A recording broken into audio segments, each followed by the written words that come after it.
राधे राधे, जय श्री कृष्ण। बहुत स्वागत है आपका आपके अपने YouTube चैनल आध्यात्मिक टॉक्स में। और मैं विभा मिश्रा हमेशा की तरह ये कामना करती हूँ कि आप पर और आपके पूरे परिवार पर श्री हरि की कृपा हमेशा बनी रहे। दोस्तों, हम बात करेंगे इस वीडियो में पितृपक्ष की, जो शुरू हो चुका है 29 सितंबर से और जिसका समापन होगा 14 अक्टूबर को। हम सभी जानते हैं कि पितृपक्ष में हम अपने पूर्वजों का जो है श्राद्ध करते हैं। जिनकी मृत्यु हो चुकी है उनकी तिथियों पर ब्राह्मण भोज कराते हैं, उनके नाम पर दान करते हैं। और 15 दिन, ये 15 दिन जो होते हैं हमारे पूर्वजों के लिए ही होते हैं।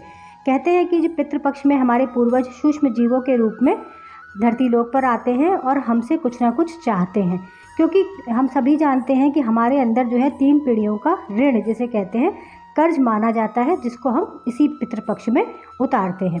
और अपने पूर्वजों को खुश करने का ये सबसे सुनहरा मौका होता है। तो मैं आपको बताती हूँ कि यदि आप 15 दिनों तक, इन पूरे 15 दिनों में अगर आप तर्पण नहीं कर पाते हैं तो आखिरी के जो 5 दिन होते हैं, एकादशी से, इंदिरा एकादशी जिसे कहते हैं, जो पितृपक्ष में पड़ती है, इंदिरा एकादशी से और अमावस्या तक के जो 5 दिन होते हैं ये बेहद महत्वपूर्ण होते हैं। तो आप अगर पूरे 15 दिन तर्पण नहीं कर पाते तो इन 5 दिनों में ऐसा क्या करें जिससे आप अपने पितरों को खुश कर सकें। कैसे आप उनका श्राद्ध करें, कैसे आप तर्पण करें।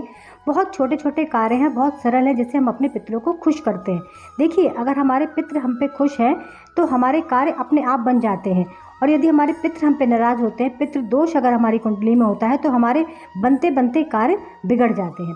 तो इसके बारे में हम जानेंगे। तो यदि आप चैनल पर पहली बार हैं तो चैनल को आप सब्सक्राइब करिएगा। जानकारी आपको पसंद आए तो आप इसको शेयर ज़रूर कीजिएगा और एक लाइक भी करना बिल्कुल मत भूलिएगा। तो मैं आपको बताती हूँ कि एकादशी से शुरू करके और अमावस्या तक को आपको क्या करना है।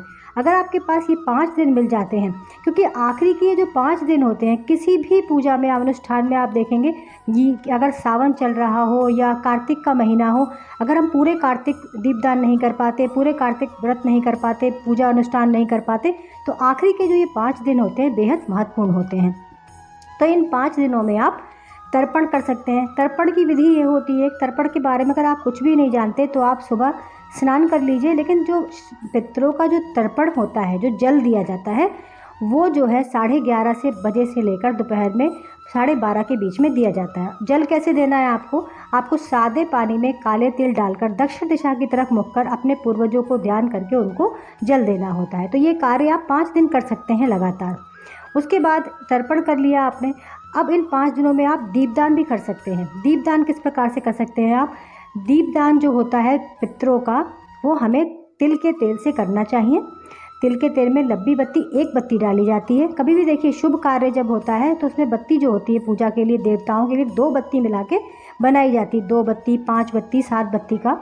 लेकिन पितरों के लिए 1 बत्ती का दीपक जलाया जाता है। और इसे आप दक्षिण दिशा की तरफ दीपक का मुंह करके आप अपनी तुलसी जी में भी जला सकते हैं। तुलसी देवी में जो है तिल के दीपक का दीपक दक्षिण दिशा की तरफ जब करके जलाते हैं तो वो हमारे पितरों के लिए होता है। उसके बाद आप पीपल के वृक्ष में भी दीपक जाके जला सकते हैं इन 5 दिनों में। उसके बाद आप इन 5 दिनों में ये 2 कार्य कर सकते हैं। तीसरा कार्य आप जो है कुत्ते को, कौवे को और चींटियों को, इनको आप कोई ना कोई आहार निकाल कर भी 5 दिन, इन तीनों में से एक कार्य भी आप कर सकते हैं, तीनों भी कर सकते हैं। कुत्ते के लिए रोटी निकाल सकते हैं आप, कौवे के लिए रोटी डाल सकते हैं, चींटियों के लिए आटा शक्कर मिला के आप डाल सकते हैं। तो एक कार्य भी कर सकते हैं और तीनों भी कर सकते हैं आप। तो ये आप करिए। उसके बाद जो है अपने पितरों के नाम से इन 5 दिनों में कुछ ना कुछ आप दान भी कर सकते हैं। अन्न का दान कर सकते हैं, वस्त्र का दान कर सकते हैं।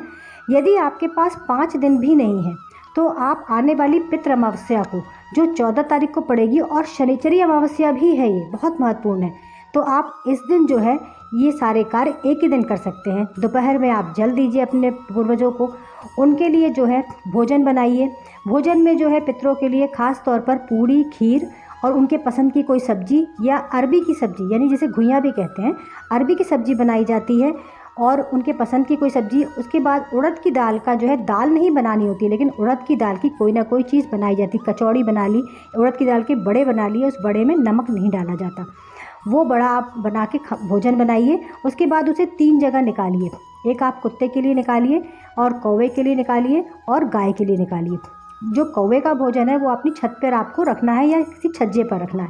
अगर कौवे ने एक टुकड़ा भी खा लिया तो आपका जो है पितरों ने वो भोजन स्वीकार कर लिया। उसके बाद अगर आपकी सामर्थ्य है तो आप ब्राह्मण को बुला के घर में भोजन कराइए, उन्हें अन्न वस्त्र का दान कीजिए।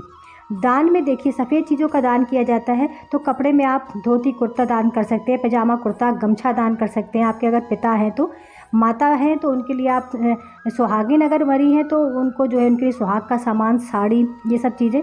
अन्न में आप चावल का दान कर सकते हैं, आटे का दान कर सकते हैं, काले तिल का दान किया जाता है, सफ़ेद नमक का दान किया जाता है।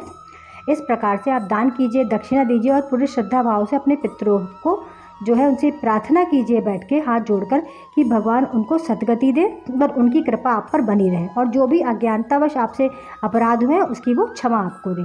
तो इस प्रकार से आप 5 दिन भी कर सकते हैं और आखिरी के पितृअमावस्या को भी ये कार्य कर सकते हैं। तो इस प्रकार आप अपने पितरों के लिए कीजिए श्रद्धा भाव से श्राद्ध। और आपको जानकारी पसंद आई है तो प्लीज़ चैनल को सब्सक्राइब कीजिएगा और इसको शेयर करना बिल्कुल भी मत भूलिएगा। सभी को राधे राधे, जय श्री कृष्ण।